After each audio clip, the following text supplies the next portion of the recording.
কাছাড়ে drugs বিরোধী অভিযানে বড় সাফল্য। 7 কোটি টাকার হেরোইন ও ইয়াবা ট্যাবলেট জব্দ, আটক 5। কাছাড় জেলা পুলিশ ড্রাগস বিরোধী অভিযানে আবারও বড় সাফল্য পেল। গোপন সূত্রের ভিত্তিতে পুলিশের একটি বিশেষ দল সোনাবাড়ি ঘাট এবং লক্ষ্মীপুর থানার অন্তর্গত মার্কুলিন এলাকায় দুটি পৃথক অভিযান চালিয়ে 216 গ্রাম হেরোইন ও 20,000 ইয়াবা ট্যাবলেট জব্দ করেছে। এই মাদকের আনুমানিক বাজার মূল্য প্রায় 7 কোটি টাকা। অভিযানে 2 মহিলা সহ মোট 5 জন মাদক পাচারকারীকে আটক করা হয়েছে। ধৃতদের নাম আয়েশা বেগম চৌধুরী, মুসলিমা বেগম মজুমদার, জালাল আহমেদ চৌধুরী, রাবিজুল আলী চৌধুরী এবং লালপুর সিং শেখ। পুলিশ জানায় ধৃতদের কাছ থেকে দুটি গাড়িও জব্দ করা হয়েছে, যেগুলি মাদক পরিবহনে ব্যবহৃত ছিল। ঘটনার বিষয়ে কাছাড় জেলার senior police super Noman Mahato জানান, ধৃতরা বহিরাজ্য থেকে ড্রাগস এনে কাছাড়ে পাচারের পরিকল্পনা করেছিল, তবে পুলিশের তৎপরতায় তা ব্যর্থ হয়। তিনি আরও বলেন, মুখ্যমন্ত্রী ডক্টর হিমন্ত বিশ্ব শর্মার নির্দেশে অসমকে ও বিশেষ করে কাছাড় জেলাকে মাদক মুক্ত করতে পুলিশ নির্বিচারে কাজ করে যাবেই। ড্রাগস বা নিচাযুক্ত সামগ্ৰীৰ অবৈধ সৰবৰাহৰ বিৰুদ্ধে আমাৰ অভিযান অব্যাহত আছে আৰু এই অভিযানৰ অংশস্বৰূপে যোৱাকালি আমি দুটা বিশেষ অভিযান চলাইছিলোঁ। এটা অভিযান আমাৰ সোনাবাড়ী ঘাট অঞ্চলত সদৰ থানাৰ এৰিয়াত এটা অভিযান চলিছিলে আৰু দ্বিতীয়টো অভিযান চলিছিলে মাৰ্কলিন লক্ষীপুৰ থানাৰ অন্তৰ্গত এৰিয়াত। আৰু দুইটা আমাৰ যি পিঅ আছে, দুইটা পিঅ'ৰ পৰা আমি বৃহৎ পৰিমাণৰ নিচাযুক্ত সামগ্ৰী জব্দ কৰিবলৈ সক্ষম হ'লোঁ। প্ৰথম যিটো ঘটনাস্থলীত সোনাবাড়ী ঘাটত যেতিয়া আমি এটা গাড়ী ইণ্টাৰচেপ্ট কৰোঁ আৰু এই গাড়ীখনৰ ইণ্টাৰচেপ্ট কৰাৰ পাছত তাত 4জন আৰোহী আছিলে। সেই 4জনৰ আৰোহীক যেতিয়া সোধপোছ কৰোঁ, তেতিয়া তাৰ পৰা আমি 18টা চাবোনৰ বাকচত হিৰোইন, সন্দেহযুক্ত হিৰোইন আমি জব্দ কৰিবলৈ সক্ষম হৈছোঁ। এই 4জন ব্যক্তিৰ নাম হৈছে আয়েশা বেগম চৌধুৰী, দ্বিতীয়গৰাকী হৈছে মুছলিমা বেগম মজুমদাৰ আৰু তৃতীয়জন হৈছে জালাল আহমেদ চৌধুৰী আৰু চতুৰ্থজন হৈছে ৰাজীবুৰ আলী চৌধুৰী। এই গোটেই কেইজনৰ ঘৰ নাৰায়ণপুৰ আৰু ধলাই পুলিচ ষ্টেচনৰ অন্তৰ্গত। গোটেই 4জনৰ পজিশ্যনৰ পৰা আমি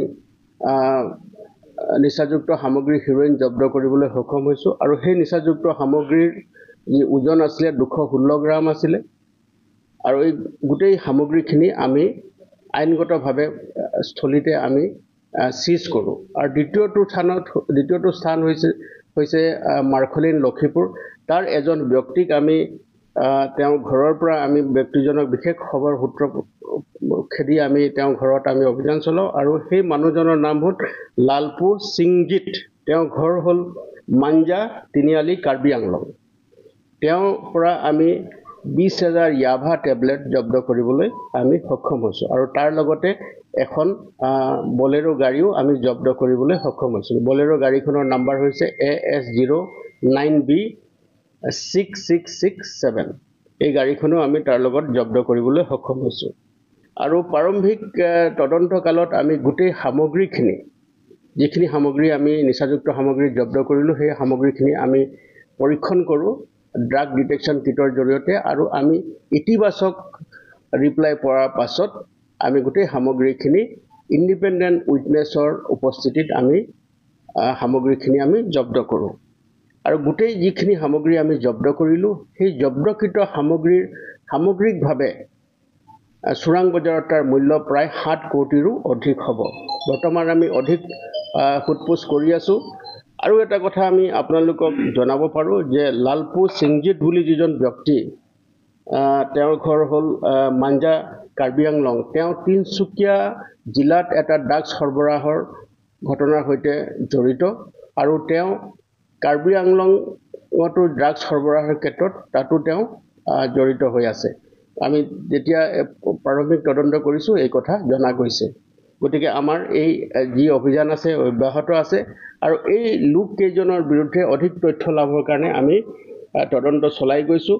আৰু জিলাখনত যেতিয়ালৈকে আমাৰ ড্ৰাগছৰ সৰবৰাহৰ এনে অবৈধ সৰবৰাহ যেতিয়ালৈকে চলি থাকিব, আমাৰ এই অভিযান অব্যাহত থাকিব। অসমৰ মাননীয় মুখ্যমন্ত্ৰী ডাঙৰীয়া অসম ৰাজ্যখনক সম্পূৰ্ণৰূপে ড্ৰাগছমুক্ত কৰাৰ তেওঁৰ যি পৰিকল্পনা, তাৰ কাৰণে আমাৰ এই অভিযান অহৰহ আমি চলাই গৈছোঁ আৰু এই অভিযান আমাৰ অব্যাহত থাকিব। প্ৰাৰম্ভিক তদন্তকালত দেখা গৈছে যে গোটেইখিনি যিখিনি সামগ্ৰী আমি লক্ষীপুৰত মাৰ্কলিনত জব্দ কৰিলোঁ, সি চুবুৰীয়া ৰাজ্যৰ পৰা আমাৰ ইয়ালৈ আহিছিলে। আৰু আনটো যি সোনাবাড়ী ঘাটত যি আমি জব্দ কৰিলোঁ, সেইখিনিও অন্য এক চুবুৰীয়া ৰাজ্যৰ পৰা আমাৰ জিলালৈ সৰবৰাহ হৈছিলে আৰু এইখিনি আমাৰ অসমৰে বহি জিলালৈ বা অসমৰে এই চুবুৰীয়া জিলালৈ লৈ যোৱাৰ তেওঁলোকৰ পৰিকল্পনা আছিলে বুলি প্ৰাৰম্ভিক তদন্তত প্ৰকাশ পাইছে। গতিকে আমাৰ অভিযান বৰ্তমানো অব্যাহত আছে।